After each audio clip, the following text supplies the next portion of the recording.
Super Mario Bros. Was largely considered to have saved the gaming industry upon its release. Prior to it, most video games were your generic single-screen arcade titles, especially on home consoles. The NES absolutely changed the world, and it was largely because of Super Mario Bros. Everyone loved it. It had a hold on the entire industry, so there was no debate. If you played video games, you played Super Mario Bros. Mario is a household name worldwide, and that's all thanks to the release of Super Mario Bros. Slightly less popular, though, was the release of Japan's Super Mario Bros. 2, which in the West is known as the Lost Levels, primarily because it was deemed too difficult of a game to release to the West. And honestly, it was probably the right call, because when it was eventually brought to the West on the Game Boy and packaged with Super Mario All-Stars, it was underplayed and underappreciated, and with good reason. In fact, it's probably more appreciated today in a world of streamers and post-Mario Maker experts than it was back then. But in the West, Lost Levels has always been tied to Super Mario Bros. You actually can't purchase the game individually, so that's why I'm looping it in with Super Mario Bros. Both games have seen a ton of re-releases throughout the years, but they're basically just emulated ports. There are ultimately 3 versions of the game in my recollection that matter. The original NES release, with Mario 2 being Japanese exclusive. The Super Mario All-Stars version, which took games up to 16-bit standards and added some proper quality of life fixes like saves and whatnot. And the Game Boy Color Super Mario Bros. Deluxe, which took the journey to handheld and added a fun collection mode. The original NES versions are more than viable ways to experience the game, and I'd understand why most people would prefer those, but for me, it's gotta be the All-Stars version. It just looks and sounds so much better, and having a save feature makes all of the difference. The Deluxe version having that extra game mode that forces you to explore, find red coins, and a Yoshi egg in each stage is super cool, but the screen crunch and the use of the NES art style really limits that version in my opinion. My ideal way to experience Mario 1 and the Lost Levels would have been with Super Mario All-Stars, but with the bonus collectibles from Deluxe. But alas, that was never made, so those bonuses from Super Mario Bros. Deluxe will be forgotten going forward. My earliest memory of Super Mario Bros. 1 was watching my sisters play it in what was probably 1992 or 1993 on the NES.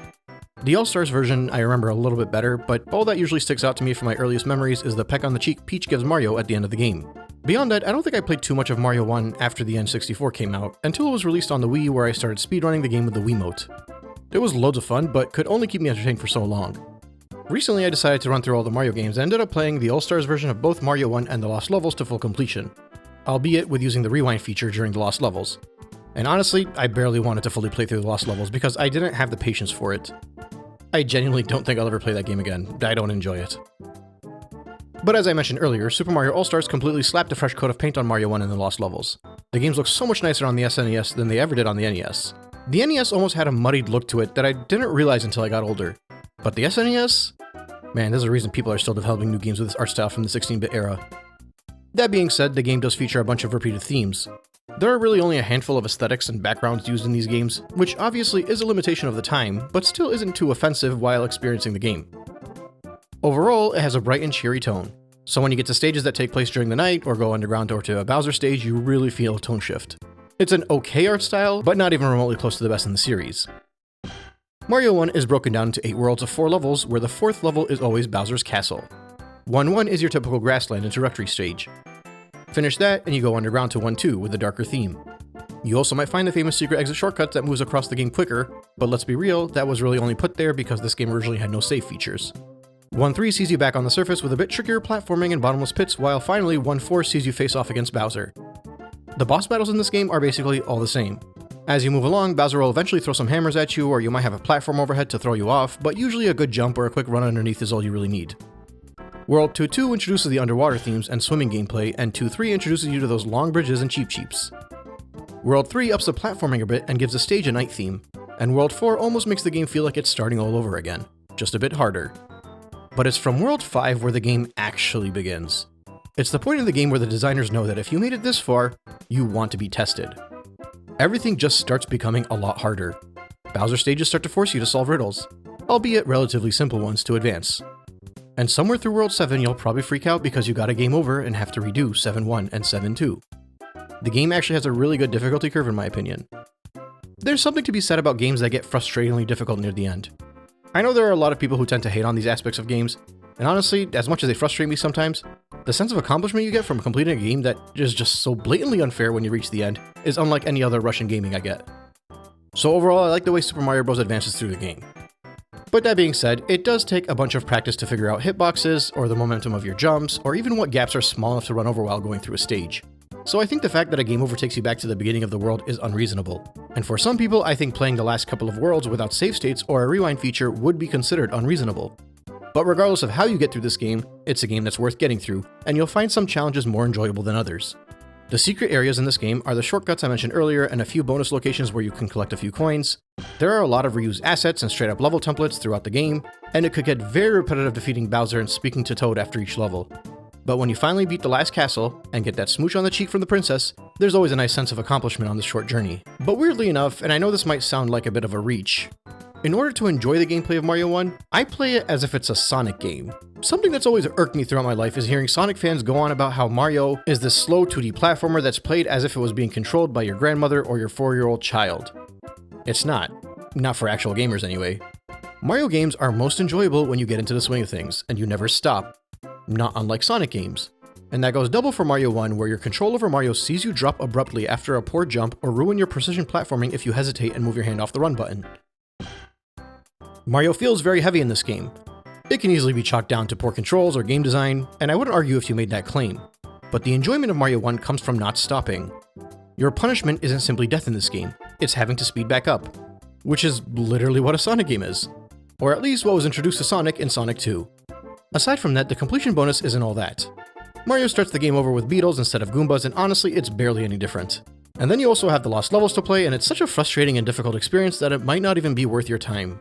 I really wish Mario 1 and All-Stars had the bonus mode in Game Boy's Deluxe that allows you to collect the lost coins and Yoshi eggs, because then I might have a higher opinion of this game. And I totally understand if someone loves Mario 1, but I really only enjoy Mario 1 specifically as a Sonic fan. It's when you're able to run through the game with that momentum that you really start to enjoy it. It's the frustration when you mistime a jump and hit a pipe and have to build your speed up again that makes it special. But as far as Super Mario Bros. Goes, I'll always prefer the sequels. Did you know that Super Mario Bros. 2 was a reskin of Doki Doki Panic? There, I got that out of the way. It's kind of difficult to pinpoint exactly what the general opinion of this game was on release. I mean, obviously, it was a sequel to the most important video game of all time, so everyone picked it up, but I don't really know for certain how the general reception was because the release was all over the place. In the US, it came out in 1988, only about 14 months before Mario 3 released, and that game was what everyone was waiting for because it also came out in Japan in 1988, and was an actual sequel to the original game. Mario 2 clearly was popular though because in 1992 it was released in Japan as Super Mario USA. And I mean, that was after Super Mario World was already out. What I can say for certain is that this game is currently looked back upon fondly and loved by many, even if it might not be everyone's favorite. There are many staples from the game that have stuck around for decades, but also elements that haven't so much been thought about since. Similar to Mario 1, there are 3 main versions of this title. The first being the original NES one, the second being the All-Stars version on Super Nintendo, and the third being the sequel to the Game Boy Color's Super Mario Bros. Deluxe that I briefly covered in the previous section. Luckily for everyone, however, by this time the Game Boy Advance had released, and Super Mario Bros. 2 was released with it as a launch title, titled Super Mario Advance. So instead of getting a screen-crunched NES port on the Game Boy Color like we did for Super Mario Bros. 1, we got a port of the far superior Mario All-Stars version from the Super Nintendo. And call me controversial, but I think the Game Boy Advance version is the definitive way to experience this game. So basically, I'm playing a ROM of a port of a remaster of a reskin of Doki Doki Panic, Super Mario Advance. I have a lot of hands-on experience with Mario 2, but not with the NES. I don't even remember ever seeing it on the NES, but I definitely remember sitting around and playing the All-Stars version with my family and thinking the coolest thing in the world was the fact that Peach could fly. I think I was just a bit too young to beat this game, it's hard to remember those years, but what I do remember is I never owned a Game Boy.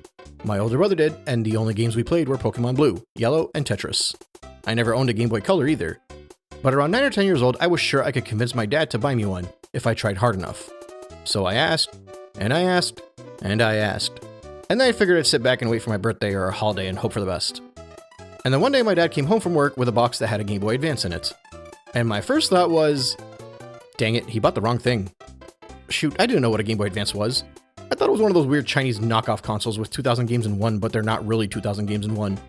I was 10 at the time, barely had access to the internet. I didn't find out until I went to school the next day that my dad had actually bought me the coolest thing on the market. I went home and looked at the back of the box and saw all these screenshots from my Super Nintendo childhood games. F-Zero and the game that Peach could fly in, Super Mario Bros. 2. I had to have it. So apparently my dad happened to randomly walk into Best Buy to pick something up and notice a line of dads with their sons. When he went to see what the deal was, it turned out that it was the launch of the Game Boy Advance. So he scooped one up for me because the salesman said it was better than the Game Boy Color and could play your old Game Boy games on it. I remember thinking, how bad of a salesman do you have to be to not be able to convince someone to buy Super Mario Advance along with the Game Boy Advance? Instead, I was stuck playing Pokemon Blue on my Game Boy Advance for months. Which, okay, in hindsight, is one of my favorite games of all time, but still I had to get Super Mario Advance. So I gave it some time and started the process all over again, because I knew better than to go ask my dad for a new game after he just bought me a console. Eventually he agreed to buy it for me the next day after work. But he came home late from work, so we couldn't go to Best Buy in time. And I'm not even gonna sugarcoat it. I cried. I still remember bawling my eyes out and my dad looking at me like, what the hell's wrong with this kid? The following day we bought the game, and man, I played the heck out of it. I 100% completed it more than once. It was my game, my Game Boy Advance, no sharing, no fighting for the TV, just me and Mario. Well, except I picked Peach because she flies. But yeah, I have so many fond memories of Super Mario Advance. Until I traded in for Super Mario Advance 2, but we'll get to that in a bit.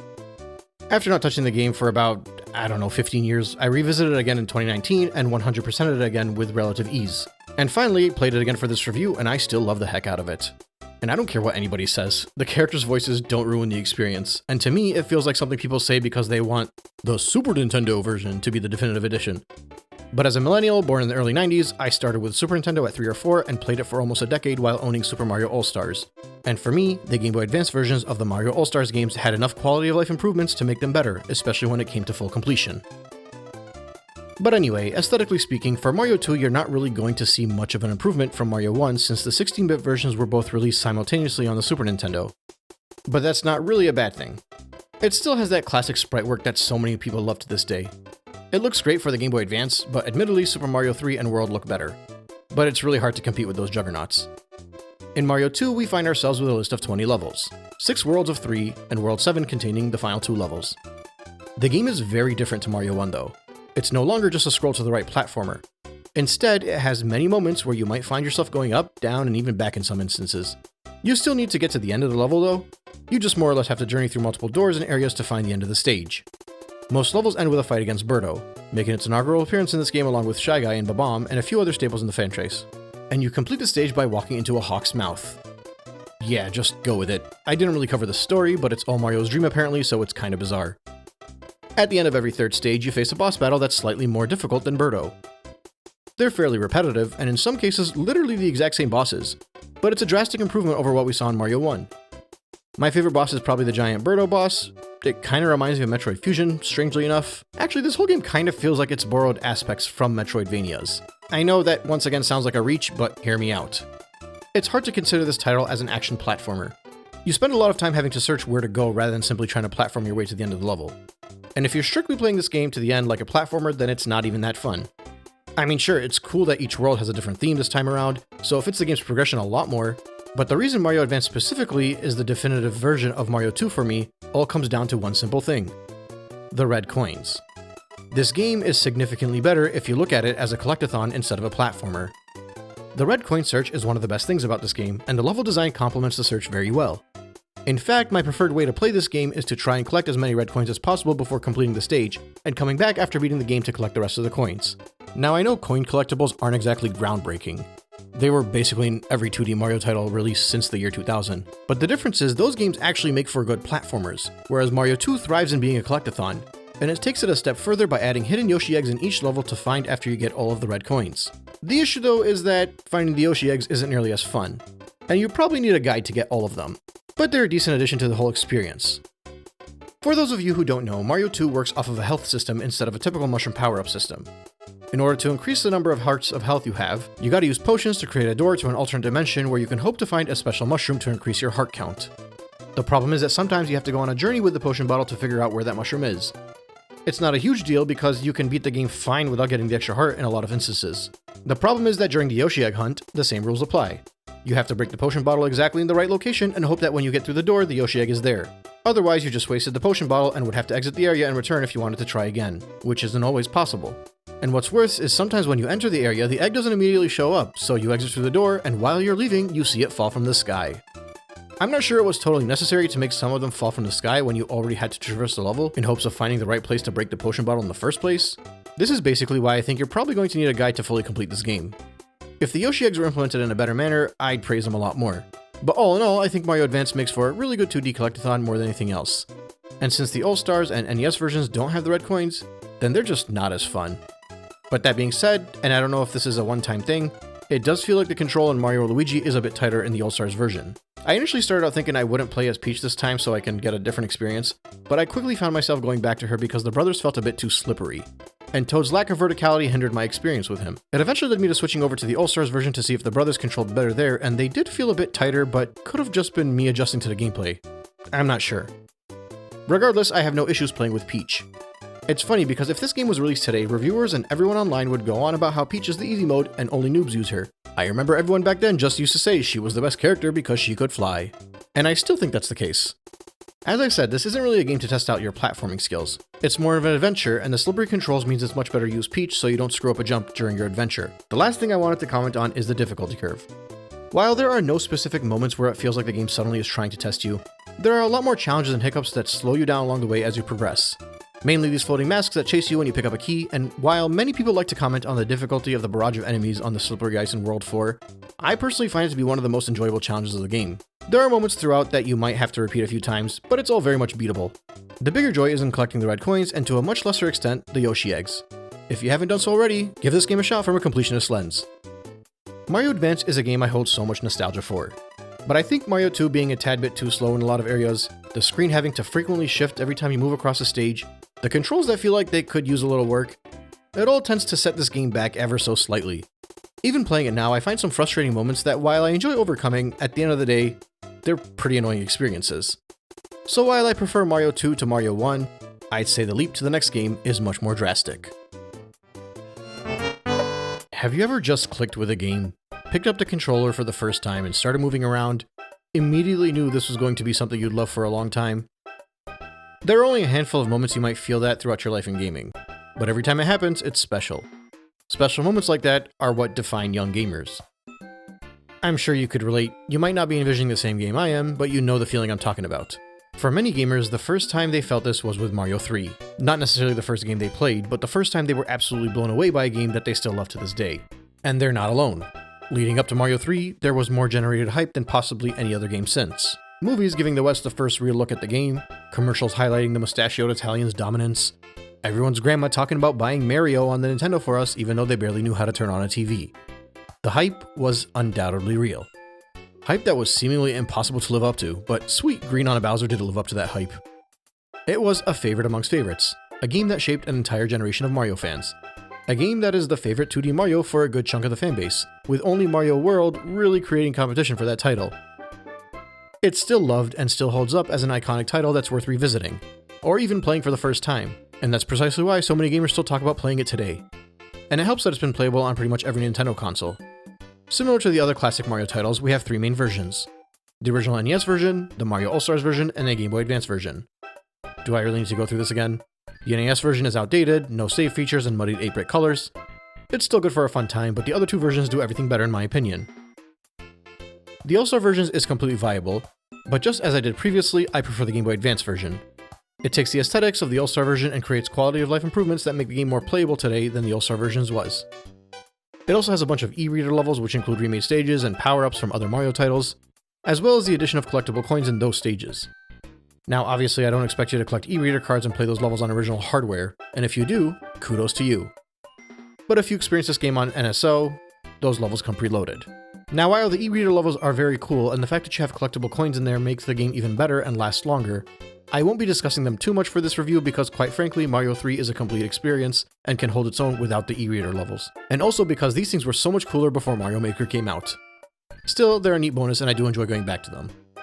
Also, I think it's unfortunate that Mario 3 on the Game Boy Advance didn't add collectible coins like Mario 2 did, since those extra coins are a fun bonus mission for completionists. But I'm not too bothered by it since the original Mario 3 without the coins was already amazing, whereas in Mario 2 the addition of the coins on the Game Boy Advance made the game a lot better in my opinion. One final note before I move on, I'll be referring to this title as Mario 3 despite the fact that it's called Super Mario Advance 4 Super Mario Bros. 3. For whatever reason, Nintendo decided to go out of order and release Mario 3 Afterworld and Yoshi's Island in the Advance series, so it ended up with a strange title. But on the plus side, this game got the best facelift since it was made so much later in the portable console's life.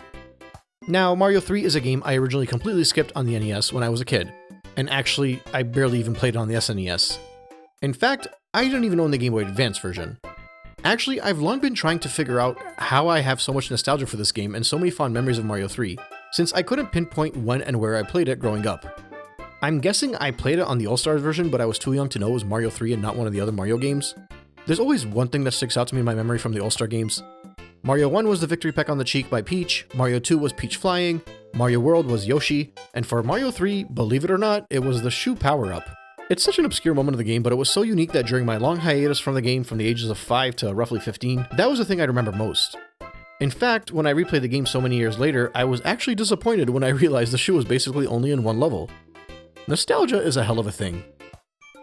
I did, however, buy it on my NES in the late teens and speedran the game. It was around the same time I was speedrunning Mario Bros. 1 on my Wii and Super Mario World on my Game Boy Advance. So naturally, when my brother bought an NES in the late 2000s, I went and picked up Mario 3 and an extra controller. Why the extra controller? Well, it's very simple. One of the most enjoyable multiplayer experiences I remember was Mario Bros. And I can't believe Nintendo never released it with any of the new Super Mario Bros. Series as a multiplayer option, despite the fact that seemingly every Game Boy Advance game that even said the word Mario had it packaged in. See, in Mario 3, if you were playing 2 players, you had the option to enter a traditional battle against the second player in the old-school Mario Bros. Title, but with better controls than the arcade version. For that reason, I've always associated the Mario Bros. Arcade title with Mario 3. And it's the reason why I didn't discuss the multiplayer aspect of it while discussing Mario Advance. I'm willing to bet most of you probably didn't get to experience a 4-player Mario Bros. Battle on the Game Boy Advance with the link cables. And believe it or not, it was a ton of fun. The objectives were fairly simple, collect the most coins or outlast your opponents, but it had the Mario mayhem and charm that you'd come to expect from any 4-player Mario spin-off game. I remember the screenshot in the back of the GBA box showing Mario Bros. In 4-player and just wishing I had 4 GBAs and link cables. And I'm so happy you can play this game mode on the Nintendo Switch Online with friends now. It's become part of my regular online rotation with my family. Personally, I think Nintendo should release some kind of Battle Royale version a la Mario 35 or Tetris 99, but I digress. Either way, it's all about the Game Boy Advance version of this game for me, and I'll replay it every few years along with the other classic Mario games. Mario 3 is a beautiful game. It has such a delightful art style and setting. Specifically on the Game Boy Advance where the colors pop and all around give you that warm fuzzy feeling you'd come to expect playing classic Mario in 16-bit. The varying themes and enemy designs really make you feel like you're on an adventure through the vast Mushroom Kingdom. The addition of an overworld appropriately structures the game and allows you to know what to visually expect as you play through the stages. There's just so much done right here from a visual standpoint, and any complaint I make would be a nitpick. The music complements the visuals and themes flawlessly too, especially in the overworld where everything is perfectly synchronized. Similar to its predecessors, Mario 3 still only has a handful of tracks, but that limited amount allows each one of them to be an iconic melody that stands out in the minds of many to this day. But back to the overworld. Mario 3 contains the first instance of a true hub world in a Mario game. While future overworlds and hub worlds give a bit more freedom and flexibility, Mario 3's hub world is very much linear in a world-by-world basis, meaning you won't move on without beating the Koopalings at the end of each world. There are obviously secrets which allow you to cheese the game and warp further along, but again, those were mostly put in place since there was no save feature in the original title. The nice thing is you don't necessarily have to play every level in each world to complete the game. There are many moments where a route may be split if a stage is too hard to complete, and you can try the other paths in hopes that it's a bit easier. That being said, I think Mario 3 is a game worth going for full completion, because full completion entails just beating every level since there are no collectibles. So while you can move in alternate paths or avoid Hammer Bros on the maps or use a cloud power-up to completely skip a stage, I don't think it's worth it. Along the way you'll find a plethora of bonus rooms that contain what's essentially a microgame that allows you to gain items to help you on your way. These items include the aforementioned cloud that allows you to skip a stage, our typical Mushroom Fire Flower and Starman, a frog suit that makes swimming a breeze, a Hammer Bros suit that'll let you defeat basically anything on your path, the Super Leaf that gives you the raccoon tail and allows you to fly with relative ease, and the Tanuki suit which does the same thing as a Super Leaf but also gives you a ground pound by turning you into a stone. And you'll receive a handful of P-Wings throughout the game which are useful in a bind and allow you to basically fly over an entire level to the end of it, so use those wisely. There are a few more as well, and one of the main reasons Mario 3 is so fondly remembered by people is because of the power-ups. I believe this game has the most in the Mario series. If not, it's pretty close to it. And it makes the game a lot more replayable. Once again, around World 5 or 6 you'll notice a stark increase in difficulty and maybe even start seeing the game over screen. The stages won't all be difficult, but you'll bump into a few levels with moments in them that are seemingly there specifically to slow you down. So while you might struggle during a specific level, the next one might be a lot easier. And if not, you'll get a game over and that'll reset the world you're in and allow you to revisit the item houses and maybe get an item to help you get past those difficult moments. Every world has a Boom Boom battle and an airship stage followed by a fight against one of the Koopalings, making their first appearance in this game. While this may seem a bit repetitive, and to some extent it is, the battles and stages leading up to them are changed up just enough to give a fresh feeling. The airship stages are a really good test of the player's ability, and every time you beat one and manage to defeat a Koopaling, you really feel like you're moving on to the next world. One thing to note that I always found pretty funny, some of the kings of the castles look like they're a variation of Mario. Either Old Mario, Viking Mario, Turban Mario, or Spanish Mario. It always made me chuckle. Also, I think it's really cool that the kings are transformed into characters from other games before you save them, like a Cobra or a Dino Rhino, or heck even Yoshi, and frickin' Donkey Kong Jr. of all things. It's a nice touch. The final Bowser battle is also pretty neat because it highlights Bowser's brawn over his brain. You can't physically hurt him because he's way stronger than you. Instead, you bait him into attacking you until he ruins the stage and causes his own demise. Not the most difficult boss battle in the world, but still iconic. But in general, I really appreciate the endgame of Mario 3. The stages are a lot harder, but it's not the type of difficulty curve to make you wonder what the designers were even thinking. None of those annoying retro game bottlenecks. It's a good end to the adventure that starts off, quite frankly, way too easy. But there is one major flaw that I've always felt Mario 3 had that I think gets glossed over way too often.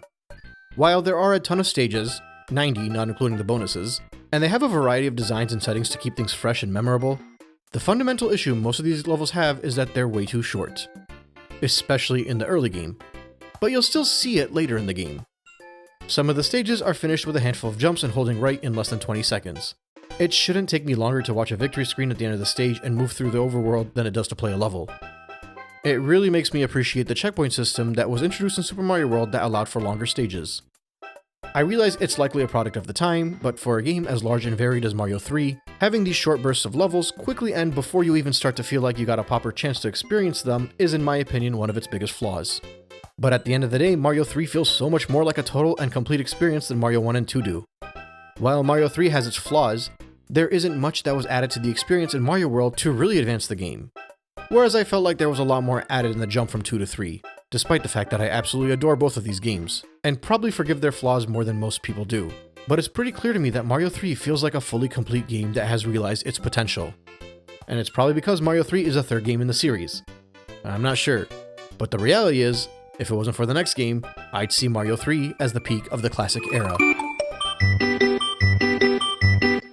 Would any of you be absolutely shocked if I told you Super Mario World was my favorite game of all time? Like, I understand you might have a different opinion, but I doubt you'd be surprised by the sentiment. I, along with many other Mario fans from the 90s, hold the opinion that Super Mario World was the peak of classic 2D Mario games. It somehow managed to improve on a title that many thought was the pinnacle of gaming. Super Mario World was the perfect launch title for the SNES. By this point, everyone knew who Mario was and what he was all about. Everyone understood that buying one of his games meant you were about to have an excellent time for a very long time. So if you're a Nintendo, and you're about to release a second console in an established market that you basically brought back to life with your previous console, the greatest way to get it into people's hands is to make Super Mario World a launch title. It might be the timing of when I was born, but I don't think I know a single person that hasn't played this game. I know of plenty of people who didn't play the NES games, but Super Mario World seems like it was played by everyone, including people that are hardcore Sony or Xbox fanboys. Prior to the release of the PlayStation, the Super Nintendo held most of the power in the market when it came to third-party games, and really any genre that you would now more likely find on a PlayStation. Which means that many of the people that I know that are all about Sony now started with the Super Nintendo before jumping ship. Despite the SNES's vast library, seemingly everyone had a hand on Super Mario World at one point or another, because when it came out it was the game to have, and being a launch title made sure everyone had it. Now today, it's still considered amongst the greatest games of all time. Many different outlets and YouTubers will still say it's their favorite. And I mean, why wouldn't they? It's fun, intuitive, looks great, sounds great, plays amazing, and introduced us all to Yoshi. What more could you ask for? I, and many others, love Super Mario World. But I love the Game Boy Advance version of the title more than the original Super Nintendo version. And I'm not saying the Super Nintendo version isn't absolutely amazing. I just think that if the SNES version is a 9.9 out of 10, then the Game Boy Advance does that ever so slight quality of life improvement to make it a 10 out of 10. Actually, it's more like the SNES version is a 10 out of 10 and the GBA version is a 10.1 out of 10. I know the GBA version has washed out colors to make it brighter and characters have their sound bites, but it doesn't really bother me. I'll concede that the game looks and sounded better on the original version, but the Game Boy Advance version allows you to track your completion progress, and for me that makes it better. Some of the other differences that I prefer but I won't die on a hill for include the fact that if you get hit while powered up in the Super Nintendo version, you go back down all the way to Small Mario instead of Mushroom Mario. The Game Boy Advance version allows you to play as Luigi whenever you want, and he actually plays differently so it changes the game up a bit, The ghost houses have collectible Yoshi coins, and something I really appreciate is the different colored Yoshis are able to be grabbed anywhere instead of just in Star World after you've unlocked them. You can game the system and guarantee you get a blue or red Yoshi by having a cape or fire flower respectively. All of these for me are improvements over the original version. But like I said, the big one is the fact that you can actually track your progress when going for full completion, which I usually am when I'm playing this game. My earliest memory of Super Mario World is kind of random.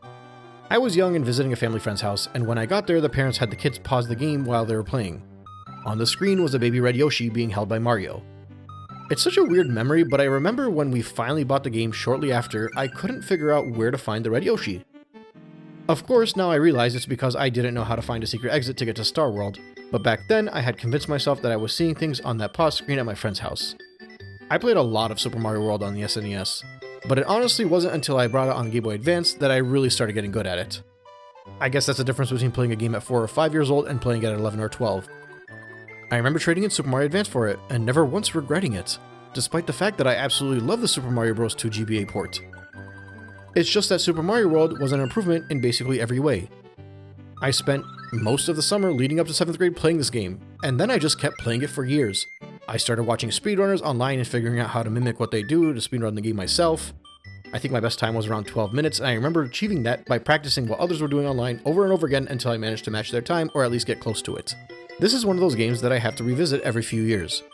The only other game I can think of that I played as frequently is probably Super Mario 64, my other favorite game of all time. They both were such amazing platformers for their time, and it's no surprise that both of them have their diehard fans to this day. Now, it's time for my controversial take. Super Mario World was an improvement over Super Mario Bros. 3's art style in every way, shape, and form. There, I said it. All of you arguing that Mario 3 had a better art style are just wrong. Mario World is way more visually appealing than Mario 3. Yoshi's Island blows anything we saw in Mushroom Kingdom out of the water, the stage settings, the baddies, the world map, all of it. The colors are much better in this game, and I'm not even talking compared to the NES version. I mean the GBA ports.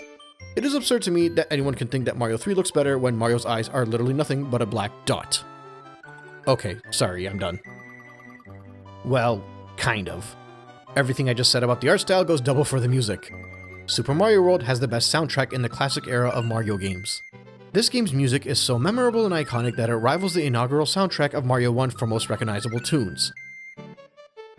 Mechanically speaking, there are many ways to approach Super Mario World, and I mean that literally.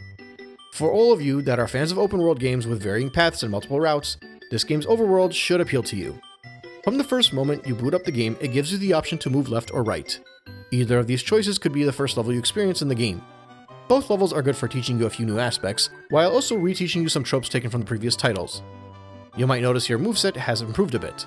You can now perform a spin jump that allows you to break blocks and even bounce off of some areas that would normally cause damage. You'll see a few new baddies and some slopes and new power-ups such as the feather that is harder to master than the leaf in Mario 3, but so much more rewarding once you do master it. If you initially went left, you'll discover your first block switch, which will teach you to keep an eye out for the other switches throughout the game when you notice empty squares in stages. And when you go to the stage on the right, you'll also see Yoshi for the first time. Yoshi is awesome. He adds an extra hit to your health, and as long as you're able to catch up to him when you take damage, you'll get to have unlimited hits. He also provides you with the ability to eat up some baddies that you might not have been able to defeat otherwise, and provides you with that extra jump while willingly and happily plummeting down to his own demise. Come on, look at that face and tell me he's not happily sacrificing himself so you can get the secret ending. While Mario 3 had more power-ups, I think Mario World's moveset and the addition of Yoshi more than make up for it. Besides, Mario 3 has some gimmicky and repetitive and overpowered items that are sometimes only used once. Whereas Mario World streamlines it by giving you one projectile item in the Fire Flower and one flying item in the Feather, while adding Yoshi as the perfect companion on this conquest. As you advance through the games, you'll notice different types of stages including water levels, forests, caves, and whatnot. You'll reach castles that require you to defeat Reznors, and others that have you take on a Koopaling, with a fun and iconic cutscene shortly after you defeat it. Part of the fun of this game is figuring out how you want to get through the map. World 1 is always going to be the first one you play, but once you get to World 2, you can pretty much go anywhere after that via the star portals. But it's not that easy. You'll have to find secret exits to get to where you want to go. You might start noticing that the stages that are colored red on the map contain secret exits. You also might accidentally stumble upon a secret exit in a ghost house and access a new area. Maybe you'll end up in a green pipe and be able to skip through the world like you did in Mario 3. Maybe you'll discover another colored switch, or decide to play through all of Star Road to unlock Yoshi's and find yourself with some extremely difficult levels to play through as a reward with a message upon completion that'll make any 11-year-old have chills and be proud of their accomplishment. The point is, there is just so much thought put into the game's overworld that it's equally as memorable as the gameplay. Everyone's gotten to the Forest of Illusion and got lost because they didn't find a secret exit they were supposed to. Everyone's made it to World 6 and beaten a level and watched Mario make that walk of shame. Everyone was flabbergasted when they saw Bowser's head float out of the water for the first time and made it to World 7. That's the thing about this game. There are just so many moments where you can't help but stop and appreciate what is happening.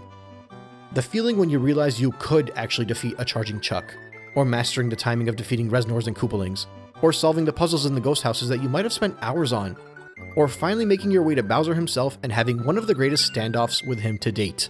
Bowser shows up with all of his glory in the clown car ready to do damage. As you fight him, you'll even get glimpses of Peach asking you for help just to add to the intensity. The music here fits perfectly too.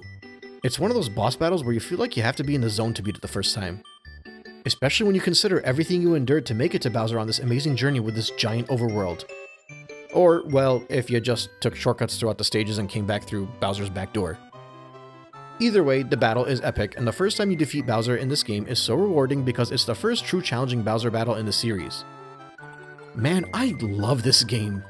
I love that Yoshi gets powers depending on which colored Koopa is in his mouth, and that those powers are the same powers the varying colors of Yoshi have by default with any Koopa in their mouth. I love when you find the famous secret area and have to decide if you want to take a trip across the map to grab some power-ups and a Yoshi and then make the trip all the way back. I love all of the different types of secrets you can come across and how the game does a decent job hinting them to you as you move on by creating set pieces that might replicate a similar secret from earlier on, but a bit more obscure this time. I even love the challenge behind collecting the Yoshi coins and going for 100% completion. I mean, sure, there are at least 1 or 2 levels that basically require a guide if you want to complete them, but these levels on a whole are so fun, enjoyable, and a treat to look at and listen to, that finding the coins for that extra replayability is worth it just for the sake of redoing the levels. Don't worry though, you're still rewarded when you fully complete it. Nothing super game-breaking, but there are visual changes to the game that reward the major accomplishment and make sure anyone who plays your copy knows what you accomplished. This game is almost perfect. You could probably critique the repeated level themes and music if you wanted to, or hate on the optional Yoshi coin collecting missions, or critique certain spikes of difficulty at random moments. No game can be considered 100% perfect, but if you're rounding up, this game is a 10 out of 10 in almost every metric, and I don't care how biased, nostalgic, or subjective I'm being. Super Mario World is easily my favorite game of all time. Now, after the release of Mario World, you'd be forgiven to assume the next true mainline Mario game was Mario 64, but the 6-year gap between those two titles is too big to fully ignore. And while it might not be an official evolutionary trail that took us from World to 64, I think there are some observations worth discussing, even if some of them might be a bit of a stretch or just a personal reflection of the video games released. The first game I think is worth discussing would have to be Super Mario Kart, released in 1992. Prior to the release of this game, console racers were more of the types of games that just kinda scrolled towards a horizon and expected you to make sharp adjustments on a horizontal plane to avoid obstacles. With the technology of the SNES, Nintendo was able to design this game in a manner which allowed you to observe the area that was ahead of your racer in a much cleaner lens, giving you the time necessary to make the adjustments through the course ahead. It's by no means a perfect game, and it does require skill and quick reflexes quite a bit, but it's more akin to a proper racer than what came before it. This game is the first title that I think you can start seeing Mario shift to the 3D space. There's a camera behind your character, a track ahead of you with multiple routes. Don't get me wrong, I can see that it's flat, but it's not your typical side-scrolling platformer and your character can move around in an open space if you choose. Obviously you want to go straight around the track, but there's a bit more freedom in your movement than just going right and left and jumping. Now the next game I think is worth looking at is technically not even a Mario game at all. It's Yoshi's Safari. Yeah, if you thought it was a stretch that I considered Super Mario Kart a transition to 3D game, wait until you hear what I have to say about Yoshi's Safari. This game is a third-person rail shooter that used the Super Scope light gun, but it does have you actually control Yoshi's movement and jump with a camera angle that follows behind him, which is a leap in the right direction towards being a 3D game. And I mean, if you really think about it, this easily could have been the model Nintendo based its evolution to 3D off of and didn't go the collectathon route. If Mario decided to go the tunnel or hallway route like Crash Bandicoot did, it wouldn't be that crazy to call this a predecessor of that playstyle. Some later Mario games follow a similar pattern as Yoshi's Safari in that they have you in a 3D space on a fairly linear path moving forward to the end of the stage and defeating enemies on your way. Games like Mario 3D Land or Super Paper Mario come to mind in that regard. In fact, during the jump from 2D to 3D, those were really the only two options a 2D platformer had. You either designed a collectathon, which was the trend ultimately set by Mario 64, or you designed a game that contains levels that start in a net-specific location. Right around the mid-90s though, Mario would be experimented on with the next logical evolution towards 3D, the isometric view. Unlike everything I've previously mentioned, I don't think it's a stretch to say isometric games were the first true attempts at proper 3D titles. Sure, it includes fixed camera angles, but that doesn't really determine whether or not a game is considered 3D. Isometric games were a send-off to the 16-bit console era. In the case of Mario, it was with Super Mario RPG. They used pre-rendered 3D models turned to sprites, a practice that had been made famous by the Donkey Kong Country series. The issue is, during the isometric era, is that the games were just not fun to control in this manner. So Mario went the RPG route.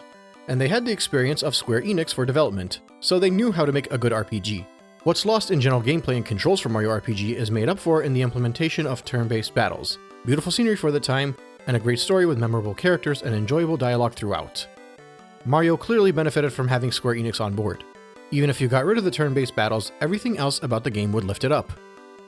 If you removed Square Enix, Mario's story would probably just be the same as the previous 2D titles, and well, the same as Mario 64's, which is something I've always thought was a little funny. But the difference is Mario's control in 64 was what made the game so successful, whereas Mario RPG's in-depth story, that takes itself a bit too seriously at times, with memorable characters to paper over the cracks, as well as the random gimmicks thrown in to change the controls up a bit and increase playtime, all the while being a spectacle nice on the eyes to make it remarkable, made it a great game. From a Mario's fan perspective, the isometric area makes Mario's transition to 3D much more pleasant to remember. And as we made it to the mid-90s, we all know how it went. Nintendo released Super Mario 64 as its launch title, and it was the end of their transition to 3D. It was an excellent inaugural game for a completely new style of play and a revolutionary title in the industry. 3D polygons were implemented, and Peach's castle and the environments were all brought to a new light. I have a 26-part video series going over Mario 64, so feel free to check that out. But basically, it took Mario almost 6 years to transition from Super Mario World to Mario 64. Have you ever looked at the games during that time? All these educational games and puzzle games and a freaking painting game that everyone holds in such a high regard. And Yoshi's Safari is actually horrible. But here's the thing. Those transitions weren't as in your face back then as they are now in hindsight. It was all uncharted territory. We didn't even know we should expect a 3D shift, so I'm not sure the gaming community had any expectations while it was happening. And the other thing is, and perhaps most important, between Mario World and Mario 64, we just kept playing the classic titles. That's how it was back then. A few years ago, I had played Mario Odyssey. When I finished that game, I told everyone I knew that this game was legitimately the first time since Mario 64 that I feel like I got a true sequel to my favorite game, and that it was probably my new favorite 3D Mario title now. I beat it back in 2017. 100% completed it before the DLC for Luigi's Balloon game even came out. And I haven't touched the game since. Not because I don't like it, but because in the modern world of single-player video games, you play the newest game, you beat it, and you move on. But back then, I played the ever-living heck out of the classic era titles. The game over system made me sometimes try for years until I beat a game, if I ever even beat it.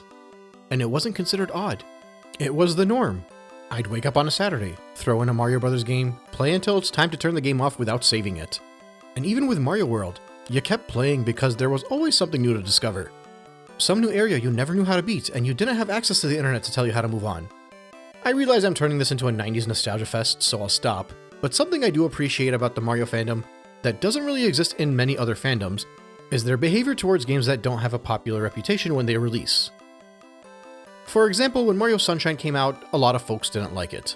They felt it strayed too far away from the formula set up by Mario 64, and for a solid 15 years, that's just what was accepted. But eventually, people started defending the game, and many Mario fans went back and realized they were a little bit hard on it. That's generally how the cycle of a Mario game's fondness flows. 3D World was released on a failed console, and many scoffed at it, but I love that I've seen a fanbase defending it to the point where it's now considered one of the greats. And even back when it first came out, many thought it was generic, but they still bought it and legitimately had a great time playing it. And likewise, I love that so many Mario 64 fans have recently started coming out and talking about how amazing that game is, effectively shutting down the possibility of modern hater fans rewriting history and turning it into a crappy, outdated title.